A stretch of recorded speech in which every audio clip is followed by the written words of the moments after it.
السلام علیکم ورحمۃ اللہ وبرکاتہ۔ ناظرین، آپ کو آج کی ویڈیو میں حضرت مفتی سلمان ازہری کا ایک بیان میں سنانے والا ہوں کہ عورت اگر حیض کی حالت میں ہے، یعنی کہ پیریڈ کی حالت میں ہے، تو اس وقت اس کے شوہر کو ہم بستری کرنا چاہیے کہ نہیں چاہیے۔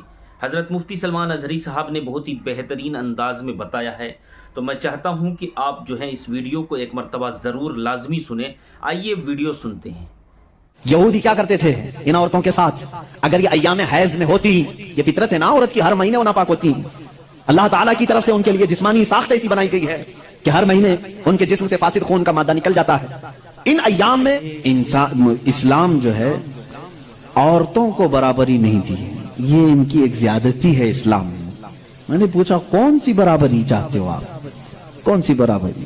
کہا بہت ساری پابندیاں ہیں، اس کو نقاب میں رکھ کر کے اندر بند کر کے رکھتے ہو، اس کو باہر جانے کی اجازت نہیں ہے، جیسے تم گھومتے پھرتے ہو ویسے اس کو نہیں گھماتے پھراتے، تم عورتوں کو پابند رکھے ہو۔ اور دوسرا ایک اور اعتراض ان کو کہ عورتوں کی فیلنگ کے ساتھ تم کھلواڑ کرتے ہو، 4 شادیوں کی اجازت دیتے ہو۔ ابھی تو ہم نے ایک ہی کیا ہے، پھر بھی ان کو تکلیف ہے۔ 4 کی اجازت اسلام نے، تو اس کا الگ جواب ہے کہ عورتوں کے ساتھ یہ زیادتی ہے یا انصاف ہے۔ پہلی بات تو یہ ہے کہ ان کو بند رکھتے ہو، ایک کمرے میں قید رکھتے ہو، اور یہی مغربی تہذیب کے دلدادہ کچھ اسلامی ملکوں میں آ کر کے عورتوں کا دماغ بھی خراب کر رہے ہیں، آ کر کے ان عورتوں کو بھڑکا رہے ہیں کہ تم باہر نکلو بینر لے کر کے، ہمارا جسم ہماری مرضی چلے گی، ہمارے اوپر کوئی پابندی نہیں چلے گی۔ ہر جگہ یہ چل رہا ہے آج، اور یہ لوگوں کو بتانا یہ چاہتے ہیں کہ اسلام نے عورتوں پر یہ سختی کی ہے، ان کو برابری کا درجہ نہیں دیا ہے۔ کون سی برابری تم چاہتے ہو؟ کون سی برابری؟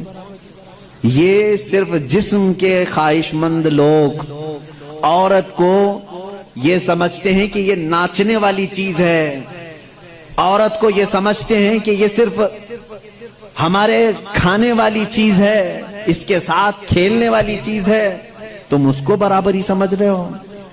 میں کہتا ہوں ان ماؤں اور بہنوں سے، تم ان کی برابری کو پسند کرتے ہو یا پھر اسلام نے جو تمہیں برابری دی ہے وہ کیا ہے؟ آؤ رسول کریم صلی اللہ علیہ وسلم کے فرامین تو سنو۔ میرے آقا نے فرمایا جس نے ایک بیٹی کی پرورش کی اور اس کو شادی کر کے دیا، اس کو قیامت کے دن جنت میں لے جانا میرا ذمہ۔ اکرم صلی اللہ علیہ وسلم نے فرمایا بیٹی کے لیے جس عرب نے دفنایا تھا اس جگہ میرے آقا نے اعلان کیا۔ تم کہتے ہو اسلام ان کے اوپر سختیاں کرتا ہے۔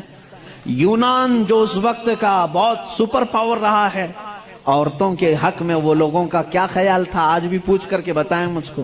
وہ کہتے تھے کہ عورت جو ہے سب کے ساتھ جینے والی مخلوق نہیں، اسے 5 زنجیریں پہناتے تھے، 2 ہاتھ میں، 2 پیروں میں، گلے میں۔ اس کی نشانیاں آج بھی عورتوں کے پاس باقی ہیں، لیکن شکل بدل گئی ہے۔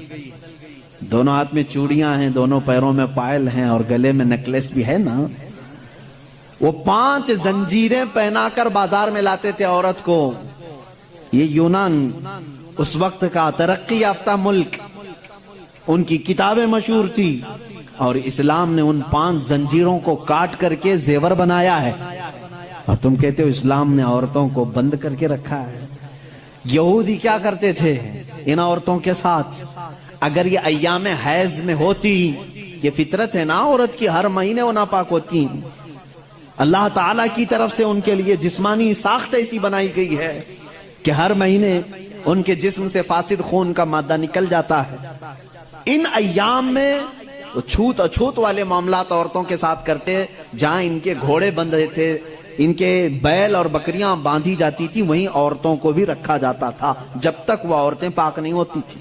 یہودی یہ کرتے تھے، مکہ میں بھی، مدینے میں، اور عرب کے جو یہودی تھی یہی کرتے تھے۔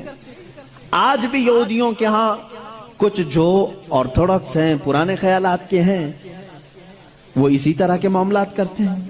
وہ عورتوں کو چھوتے تک نہیں ان ایام میں، وہ سمجھتے ہیں کہ اتنی ناپاک ہے کہ چھو لوں تو اپشگن ہو جائے گا، اور یہ کہتے ہیں کہ عورتوں کو اسلام نے برابری نہیں دی۔ رسول کریم صلی اللہ تعالی علیہ وسلم نے پھر اپنی امت کو یہ حکم دیا کہ انسانی فطرت کے اعتبار سے عورت کو اللہ نے یہ چیز دی ہے، اگر یہ اسے ہر مہینے آتی ہے تو صرف نماز، روزہ اور قرآن کی تلاوت یہ اس کے لیے منع ہے، باقی یہ تمہارے ساتھ اٹھ سکتی ہے، بیٹھ سکتی ہے، مل سکتی ہے، ایک ساتھ رہ سکتی ہے، ایک برتن میں کھا سکتی ہے، ایک گلاس میں پی سکتی ہے۔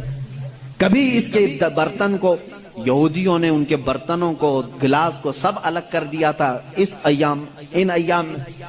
پھر تم آج دعویٰ کر رہے ہو کہ اسلام نے عورتوں کو دبا کر رکھا ہے۔ اسلام نے حقیقت میں عورتوں کی عزت کو اتنا بلند کیا ہے، اتنا بلند کیا ہے۔ صرف اور صرف آتی ہے بات یہ ان کو چھپا کر کے کیوں رکھا جاتا ہے، کیونکہ ہم نے دیکھا ہے۔ اب اس کا جو فیکٹ ہے وہ میں بتاؤں، عقلی دلیل کے اعتبار سے بھی جذباتی باتیں بہت ہو جاتی ہیں، وہ قیمتی ہیں، اس لیے ہم ان کو چھپا کر۔ تو ناظرین ابھی آپ یہ ویڈیو سنیں، آپ کو یہ ویڈیو کیسا لگا؟ آپ کو پوری بات سمجھ میں آ گئی ہوگی کہ عورت کا مقام کیا ہے، عورت کی عزت کیا ہے۔ اسلام مذہب جو ہے، مذہب اسلام، ان الدین عند اللہ الاسلام، سب سے پسندیدہ دین دین اسلام ہے اللہ رب العالمین کے نزدیک۔ تو ناظرین ہمارا اسلام، ہمارا مذہب اسلام جو ہے عورت کو کتنی عزت دیتا ہے، ابھی آپ نے مفتی صاحب سے سنا۔ تو بس میں آپ سے یہی گزارش کروں گا کہ اس ویڈیو کو صدقہ جاریہ سمجھ کر لوگوں تک شیئر ضرور کریں۔ السلام علیکم ورحمۃ اللہ وبرکاتہ۔